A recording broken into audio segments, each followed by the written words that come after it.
فرزند زہرا یہ حالات برے ہیں۔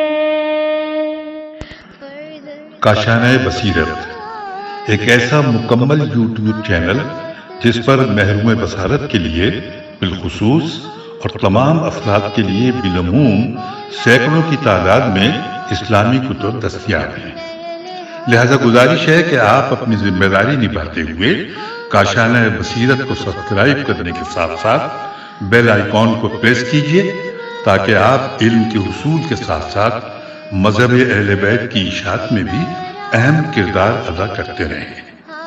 کاشانۂ بصیرت، کاشانۂ بصیرت، کاشانۂ بصیرت۔ فرزند زہرا یہ حالات برے ہیں۔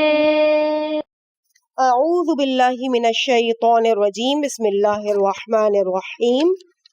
کاشانۂ بصیرت کے قابل احترام سامعین کرام، السلام علیکم ورحمۃ اللہ۔ کتاب پند تاریخ کی جلد نمبر 1 کی ریڈنگ کے اس دوسرے پارٹ کے ساتھ آپ کی خدمت میں حاضر ہیں۔ مؤلف ہیں موسیٰ خسروی اور مترجم ہیں محمد حسن جعفری۔ اب ہم باقاعدہ باب نمبر 1 سے آغاز کر رہے ہیں کہ جس کی ہیڈنگ ہے خدا پرستی اور ایمان۔ پہلا واقعہ ہے امام صادق علیہ السلام اور ابن ابی العجوہ کی گفتگو۔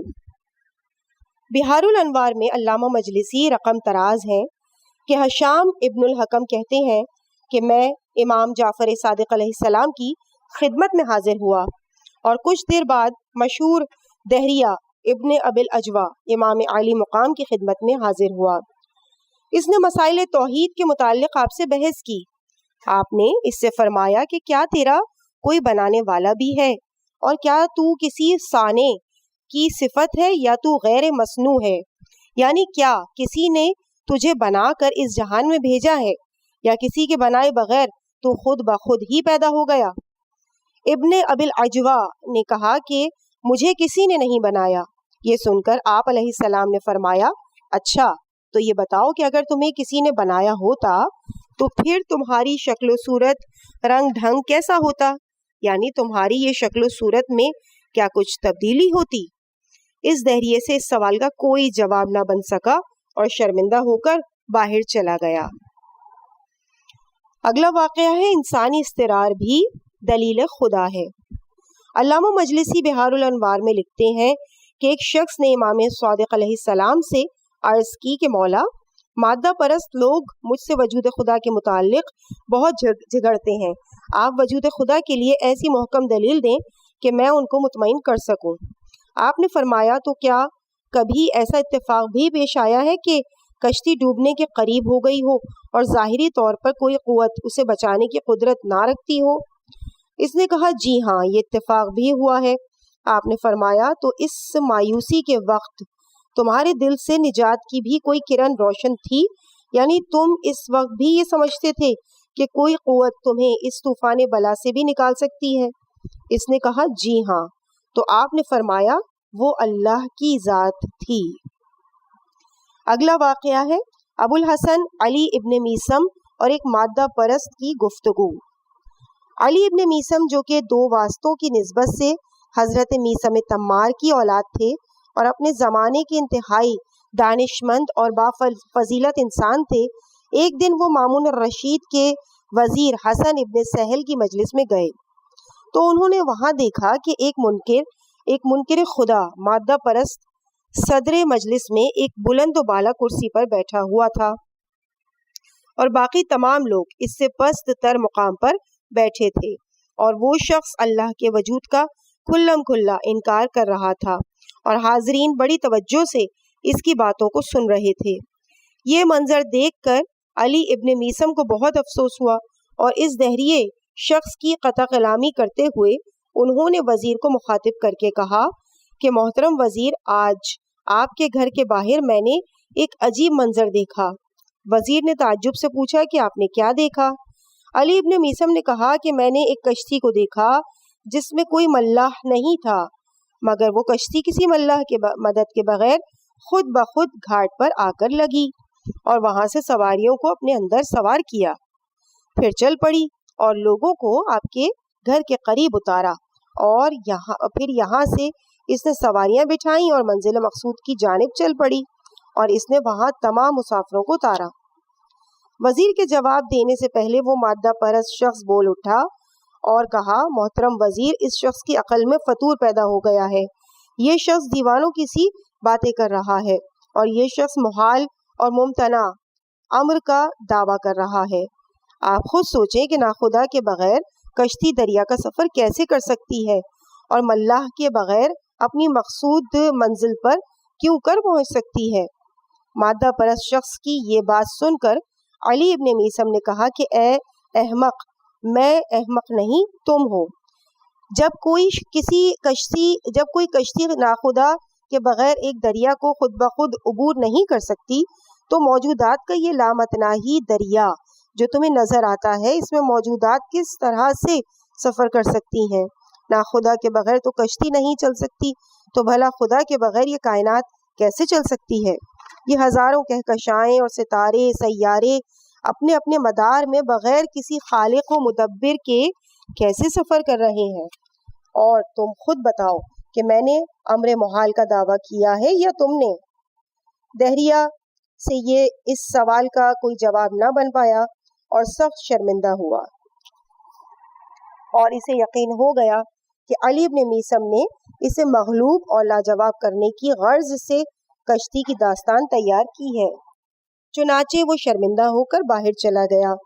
وزیر سہل ابن حسن یہ گفتگو سن کر بڑا محظوظ ہوا، اور اس کا ریفرنس ہے روضات الجنات صفحہ نمبر 566۔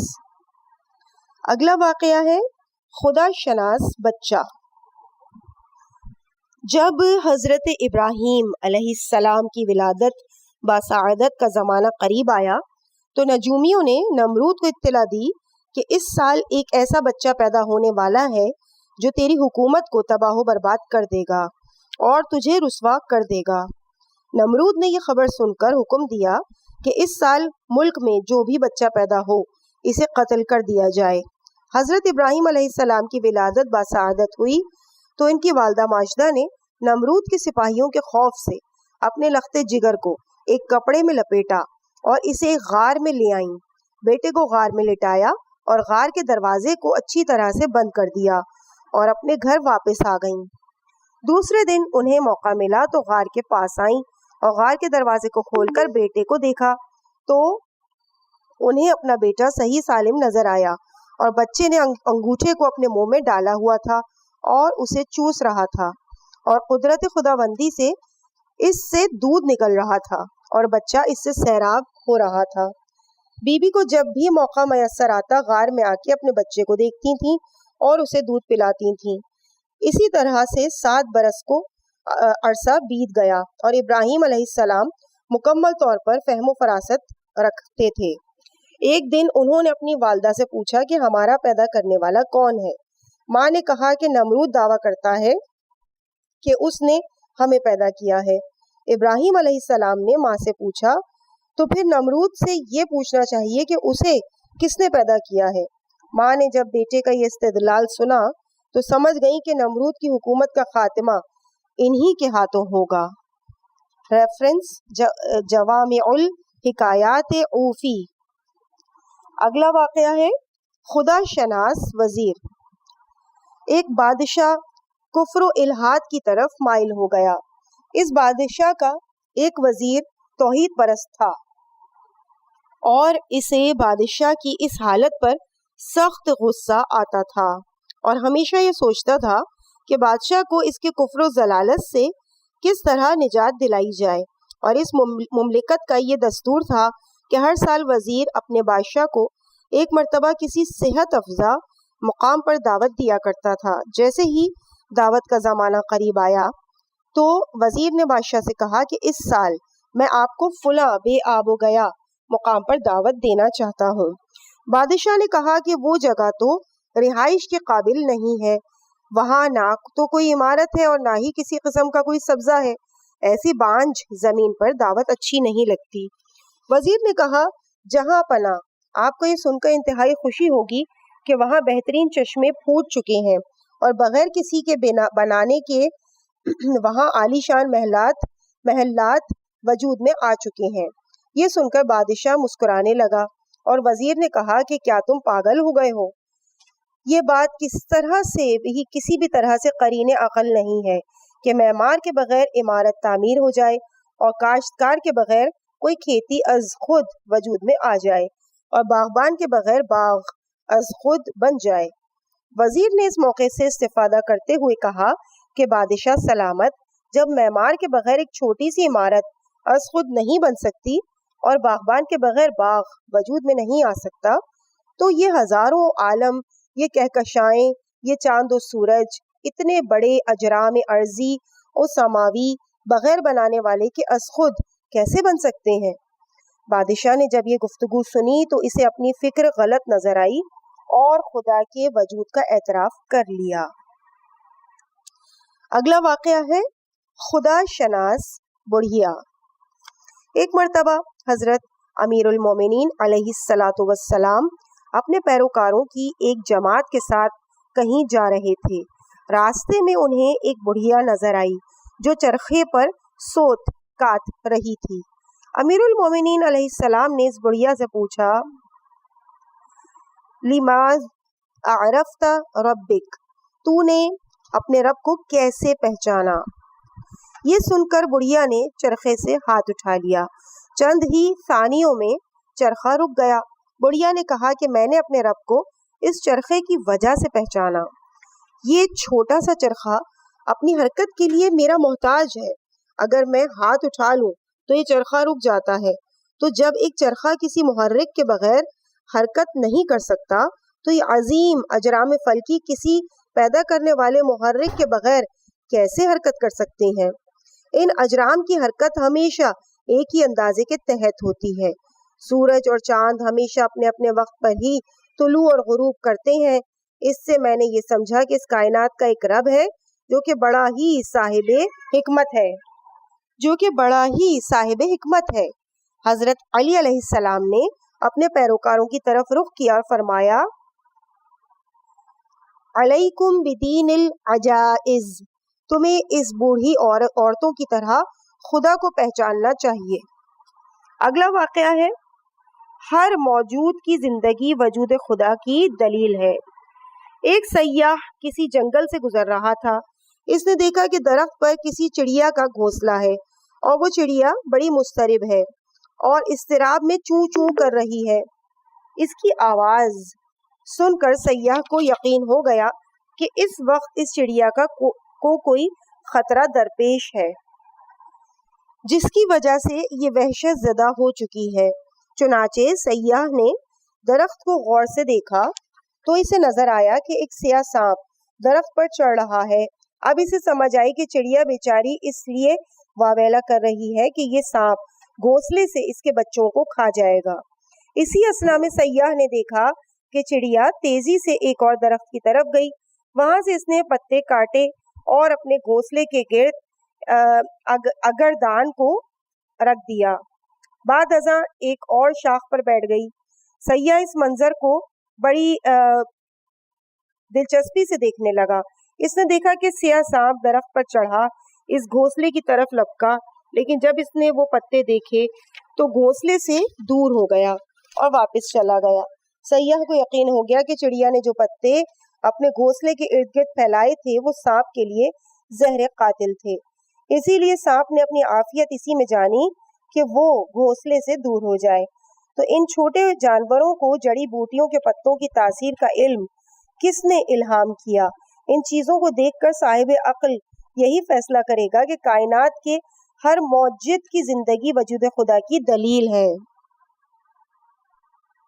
اس کا ریفرنس ہے مدارج القراء۔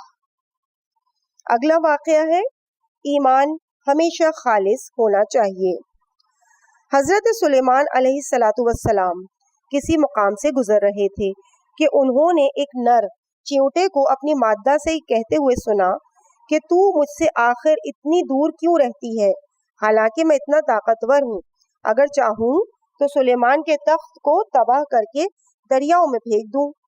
جناب سلیمان نے اس بات کو سنا تبسم فرمایا اور اسے اپنی بارگاہ میں طلب کیا اور اس سے پوچھا کہ یہ بتاؤ کہ کیا تمہارے پاس تخت کو دریا میں پھینکنے کی طاقت ہے؟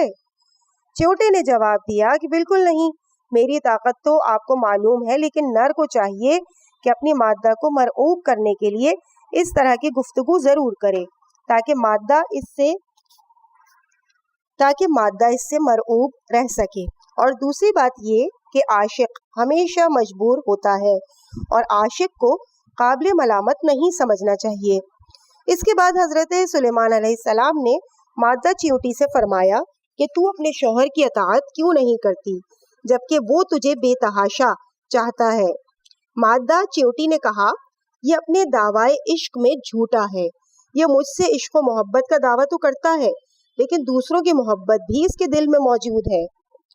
مادہ کی اس گفتگو سے حضرت سلیمان علیہ السلام بہت متاثر ہوئے اور عشق الہی میں رونے لگے اور پورے 40 دن تک انہوں نے لوگوں سے ملنا جلنا ترک کر دیا اور مسلسل دعا مانگتے رہے کہ پروردگار میرے دل سے لوگوں کی محبت کو نکال دے اور مجھے اپنا مخلص عاشق بنا دے۔ اس کا ریفرنس ہے انوار المبین، علامہ جزائری۔ اگلا واقعہ ہے ایک راہب کی رہنمائی۔ آج سے ایک عرصہ قبل مغربی افریقہ میں شدید جنگ ہوئی تھی اور اس میں ہزاروں انسان قتل ہوئے۔ جنگ کے خاتمے کے بعد ایک عیسائی راہب اپنے گرجا سے باہر نکلا تو اس نے ایک سپاہی کو شدید زخمی حالت میں پایا۔ وہ بہت مشکل سے اسے اپنے گرجا میں لے آیا اور اس کا علاج کرتا رہا۔ کافی عرصے بعد وہ سپاہی تندرست ہو گیا اور راہب اس کے سامنے ہمیشہ اپنے مذہبی فرائض بجا لاتا تھا اور خدا کی حمد و ثنا اور عبادت کیا کرتا تھا۔ راہب کو امید تھی کہ زخمی بھی اسی کو دیکھ کر عبادت کرنے لگے گا، لیکن سپاہی پر اس کا کوئی عبادت کا اثر نہ ہوا۔ راہب نے سپاہی سے کہا کہ تم اپنے خدا کی عبادت کیوں نہیں کرتے جس نے تمہیں دوبارہ زندگی بخشی ہے؟ سپاہی نے کہا کہ میں ایک موہم خدا کی ہرگز عبادت نہیں کر سکتا، خدا کا کوئی وجود نہیں، یہ سب تمہارا وہم ہے۔ راہب نے سپاہی کے جواب کو سنا اور خاموش ہو گیا، پھر اس موضوع پر کئی دن تک اس سے کوئی گفتگو نہ کی۔ ایک دن راہب سپاہی کو لے کر سیر و سیاحت کے لیے باہر نکلا۔ زمین پر انہیں ایک جانور کے قدموں کے نشان نظر آئے۔ راہب نے سپاہی سے پوچھا کہ یہ کیا ہے؟ سپاہی نے کہا کہ یہاں سے کسی جانور کا گزر ہوا ہے اور یہ اس کے قدموں کے نشان ہیں۔ راہب نے کہا مگر ہم نے تو کسی جانور کو نہیں دیکھا، ہم کیسے مان لیں کہ یہاں سے کسی جانور کا گزر ہوا ہے؟ سپاہی نے کہا ہمارا دیکھنا ضروری نہیں ہے، قدموں کے نشان اس جانور کی دلیل ہے۔ راہب نے کہا اچھا یہ بتاؤ کہ جب تم نے جانور کو نہیں دیکھا، اس کے قدموں کے نشان کو دیکھ کر تم نے فیصلہ کر لیا کہ یہاں سے جانور کا گزر ہوا ہے، تو تم نے خدا کو بھی نہیں دیکھا، لیکن کیا خدا کی بنی ہوئی مخلوق کو بھی تم نے کبھی نہیں دیکھا؟ یہ زمین، آسمان، چاند، سورج، آخر یہ بھی تو وجود خدا کی دلیل ہے۔ راہب کا یہ استدلال سن کر سپاہی شرمندہ ہوا اور اللہ پر ایمان لے آیا اور راہب کی رہنمائی کا شکریہ ادا کیا۔ اگلا واقعہ ہے بہلول اور ابو حنیفہ۔ ایک مرتبہ حضرت بہلول کا گزر ابو حنیفہ کی مجلس سے ہوا۔ ابو حنیفہ درس و تدریس میں مصروف تھے اور کہہ رہے تھے کہ مجھے امام جعفر صادق علیہ السلام کے 3 مسائل سے اختلاف ہے۔ نمبر 1، امام صادق کہتے ہیں کہ قیامت کے دن ابلیس کو دوزخ کی آگ میں ڈالا جائے گا، لیکن میں اس بات سے اتفاق نہیں کرتا کیونکہ ابلیس کی پیدائش آگ سے ہوئی ہے، بھلا آگ کو آگ کیا جلائے گی۔ نمبر 2، امام صادق کہتے ہیں کہ خدا کا دیدار محال ہے، لیکن میں اس مسئلے میں ان سے اختلاف رکھتا ہوں کیونکہ خدا موجود ہے اور ہر صاحب وجود قابل رؤیت ہے۔ نمبر 3، امام صادق کہتے ہیں کہ انسان فاعل مختار ہے، جبکہ میں یہ کہتا ہوں کہ بندے اپنے افعال کے خالق نہیں، تمام افعال من جانب اللہ تعالیٰ کی طرف سے ہیں۔ حضرت بہلول نے ابو حنیفہ کے تینوں مسائل غور سے سنے اور ایک مٹی کا ڈھیلا اٹھا کر ابو حنیفہ کو مارا اور بھاگ نکلے۔ مٹی کا ڈھیلا ابو حنیفہ کی پیشانی پر لگا اور ابو حنیفہ کو سخت تکلیف محسوس ہوئی۔ ابو حنیفہ اپنے شاگردوں کے ساتھ